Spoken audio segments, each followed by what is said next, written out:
Friends and family that are in the market for a new vehicle will often ask me my opinions on the vehicles that they're looking at. And one of the vehicles that comes up quite often that there seems to be a lot of confusion on is this, the Ford Bronco Sport, which is not to be confused with the regular Ford Bronco, a much larger, body on frame, much more off-road focused vehicle. That's in contrast to this, the Ford Bronco Sport, which is based ultimately on the Ford Escape platform and is much more focused on efficiency and on-road driving than it necessarily is super hardcore off-roading. Why is any of this relevant or important? Well, if you do end up purchasing a Bronco Sport and you go on Instagram and say how happy you are with your new Ford Bronco, be prepared to be berated by 30 to 50-year-old men who have absolutely nothing to do other than tell you you do not own a real Bronco. Now that we have that public service announcement out of the way, let's take a look at the new Ford Bronco Sport, because despite the fact that it doesn't share anything with the regular Ford Bronco other than a blue oval on the front, it still does have quite a bit to offer. So what we're going to do here is take a look outside, inside. I'm going to show you some of the features and technology in this vehicle. We're going to try and throw a bike in the back to see how usable this version of the quote-unquote Bronco is. And last but not least, we're going to take it out on the road to see what it's like to drive. Let's talk about the exterior of this Bronco Sport. This is the Heritage Limited Edition. So it is a special edition in the Bronco Sport lineup.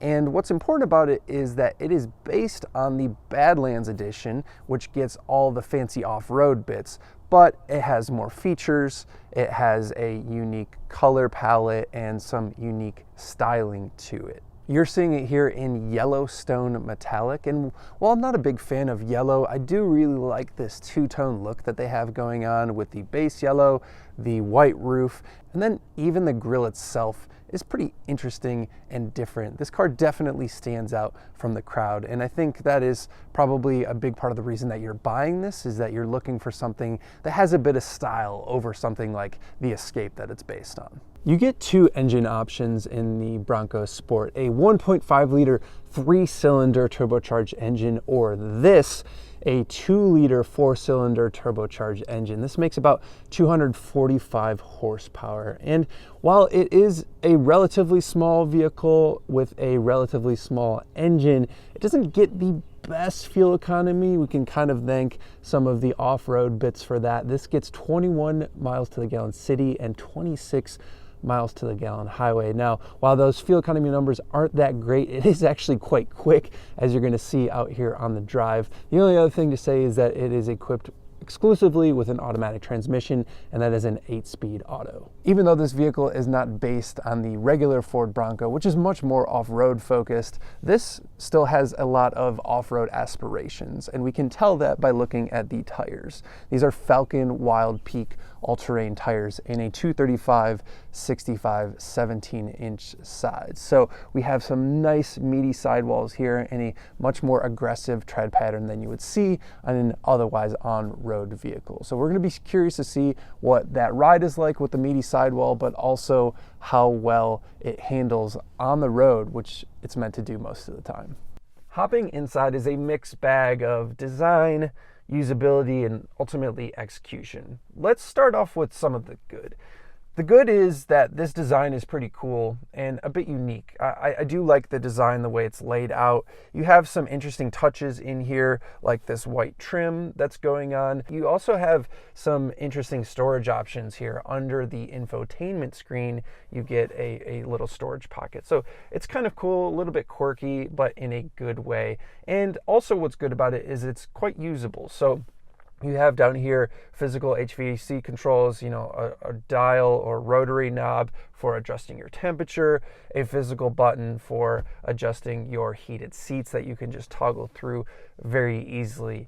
The infotainment screen, very easy to use, and while it's pretty small in the grand scheme of modern cars, a big screen doesn't necessarily make it more usable. So this works just fine. So in terms of usability, outside of this rotary knob for the park, reverse, neutral drive, which I'm sure you get used to, so it's not a big deal, but Personally, I'm just not a big fan of turning these knobs. I would rather just have a column shifter. Outside of that, the usability is quite good, as is the view. The airiness of the cabin, you're able to see quite well outside this car. It doesn't have any massive blind spots. So all of that is good. I think the biggest problem I have with this interior is in execution and material choice. So you start to get in here and pull on things or push on things. I mean, I'm pushing on this center console and it is caving quite a bit.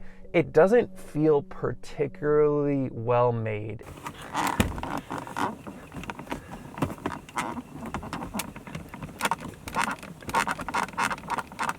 And maybe that would be acceptable at a lower price point, at maybe the base Bronco Sport pricing, but at $46,000 that this Limited is in, it is not in great company in that price point, because there are much better and well-made options. Things just tend to move and creak. Not sure if you can hear that creak. You touch things and it's just cheap plastic. So a bit of a disappointment in that regard, mostly because of the price itself. Now, the seats themselves are not too bad. The material is nice. I like the color. I like the stitching. I like the embossing or embroidering, whatever you'd like to call it, of the Bronco itself.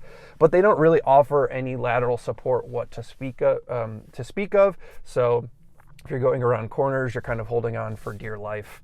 Last thing we'll say before we throw a bike in the back seats are another cause for concern for me. I can not sit behind myself.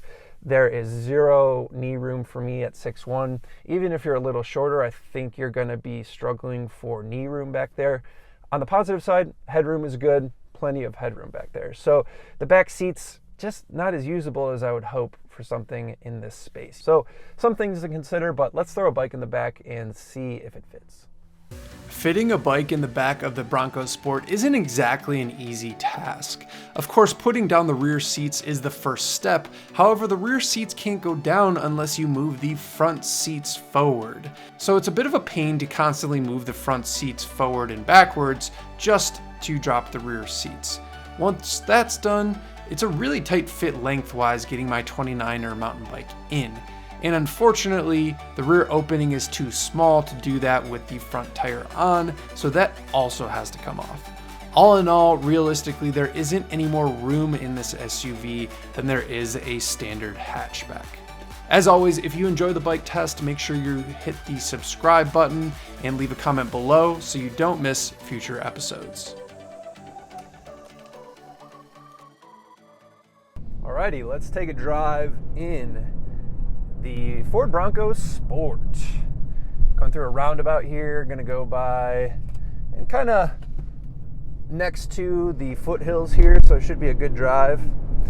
We are expecting a little bit of snow. It's already been sleeting a little bit, so it could get interesting. We'll see how it goes. But getting into this car, one thing I wanted to say that I didn't talk about in the interior segment is this does actually have a pretty decent stereo. So while it is $46,000, the fact that you get a B&O stereo with it, at least some of that price is justified. So it does actually sound pretty good. But getting into the vehicle itself, let's start with the good, the engine. This thing is actually kind of quick. It's way quicker than it actually needs to be, I'll put it that way. So 2 liter, about 250 horsepower, give or take. It's got a lot of power down low, and it actually doesn't sound bad. I will say that I've not been getting the greatest of fuel economy, and I'm in the high teens right now.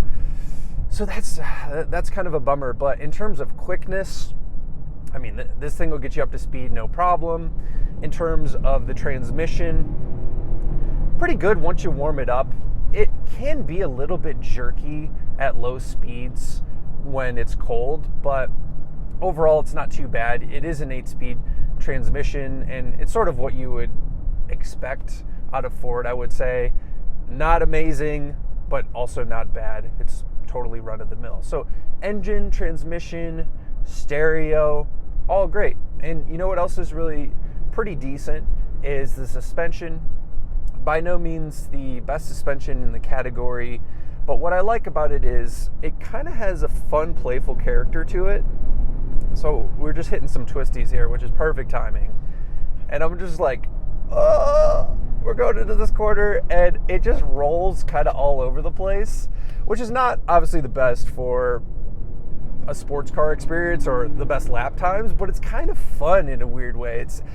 I will say one thing about this vehicle is that it does have this like whimsical character to it, which I kind of enjoy. So you can kind of just huck it into a corner and it just like rolls over and you hold on for dear life. Because this vehicle has essentially the same rear diff as the old Focus RS, essentially the same all-wheel drive system, it's tuned very differently. So when I say the same, take that with a grain of salt. It is tuned very differently, obviously more focused on off-road. But that said, it does actually handle pretty decent for being an off-road vehicle. And you can kind of whip it around here. The steering is extremely light. So that's easy for getting around town, easy for off-roading and stuff like that, but not the best in terms of feel. But you know, nobody's buying this in that case.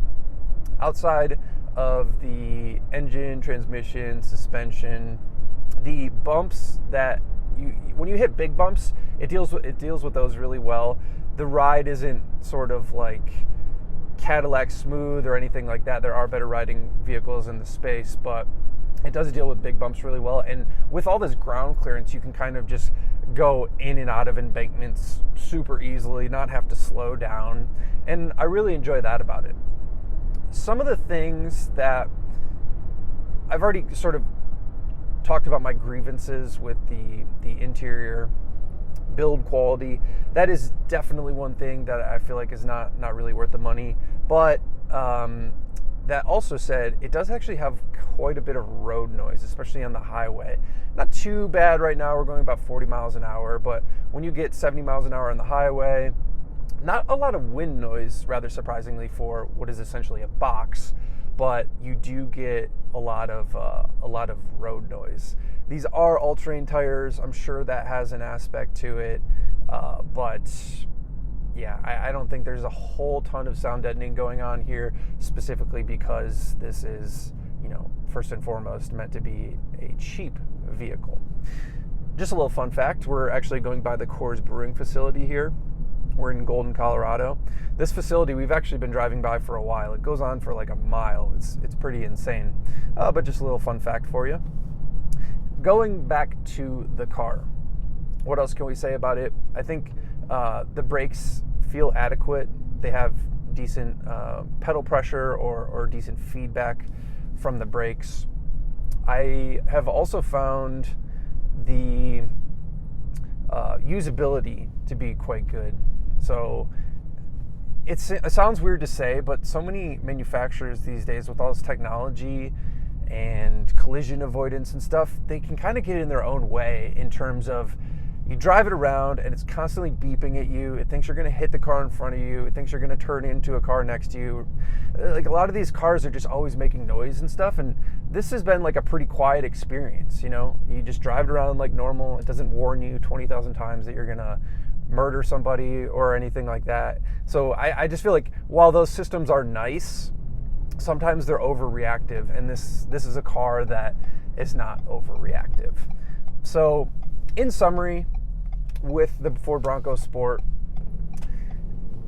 it's not the most well-made vehicle, and at $46,000 I have a very hard time justifying that. But if you can get it and option it closer to the $30,000, $32,000 starting price, I could kind of see why maybe somebody might want to buy this. You want something that has a little bit of style. I've already talked about it's got a little bit of whimsy. You know, it's way cooler than a Ford Escape. Maybe you want to go off-road a little bit. It's not something I've done with this review, mainly because other outlets have covered that. This thing is actually fairly surprisingly off-road capable. It is not a regular Bronco, of course not. But, you know, I don't think we need to cover that here because realistically, how many people are taking this off-road? Not very many. So what you're going to be doing is driving it on-road.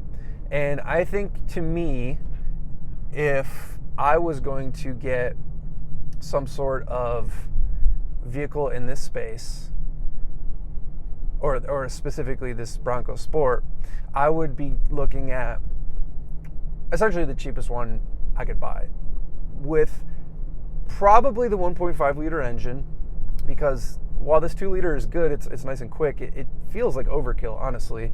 So you'll get better fuel economy with that 1.5 liter. I'm not sure how much you'll miss the power. And then I would probably get one that's all-wheel drive and just keep the options low. If you really need the off-road stuff, you know, maybe get the Badlands. It's like mid to upper 30s. And for that, it doesn't seem to be as big of a pill to swallow. So that would be my recommendation with this car. I hope you guys enjoyed it. It is, in fact, not a regular Bronco. In fact, quite different, but as we've already talked about, it's a lot more efficient. And if you truly aren't doing a lot of off-roading, it gives you a lot of that style and character without, you know, sacrificing much. So let me know what you guys think in the comments below. If you made it this far in the video, I appreciate it very much, and I will catch you on the next one. See ya.